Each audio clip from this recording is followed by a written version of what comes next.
Hi folks, Nathan here. In this video I'll be teaching you all about ambient lighting and the time of day features in the Arkenforge Toolkit.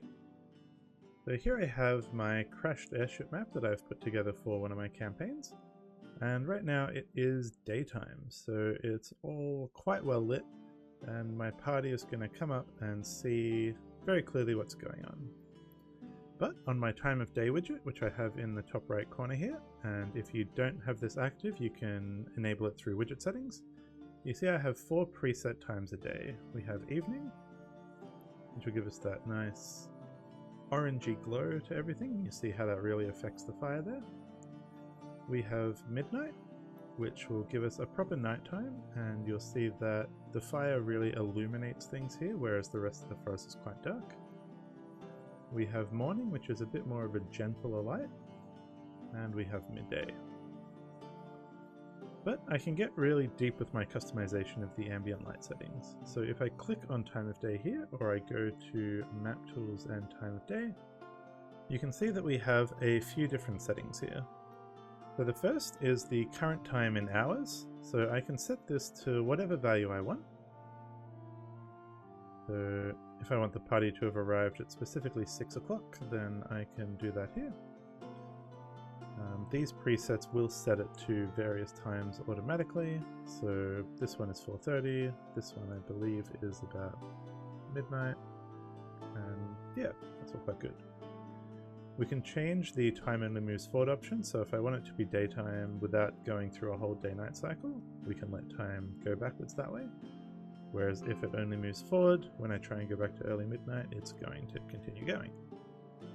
I can change the speed that time changes, so if I want a more gradual fade for like, let's say 1 hour per second, then I go to evening. We can see that's going to be a much more gradual transition there, which can be very helpful for narrative purposes especially.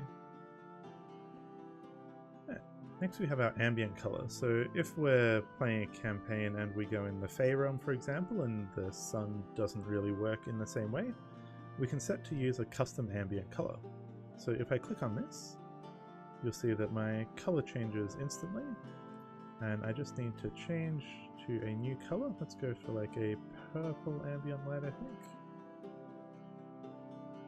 Something like that. Looks quite good. It's quite ominous, as you can see. It's more of a pink, but it really sets the scene here and lets you know that something is definitely wrong. We also have some other options here for dynamic light intensity. So right now, by default, the dynamic lighting system will operate based on how bright it is outside, effectively. So to show this off, if I turn off ambient color and we go back to midday, we'll just do that through here, so we're doing it nice and quick. We can see that our lights don't light too much area around them, but as I change the time of day, the light sources expand out and get a bit wider. But if I want to override this behavior, I can use custom light intensity. So I can select that, and then as I move this up and down, you can see that the intensity of those lights changes automatically. So we can use this to say, if it's a more eerie, spooky place, I can bring that light intensity down, or if the big bad has just cast a spell that darkens things, I can really bring that down.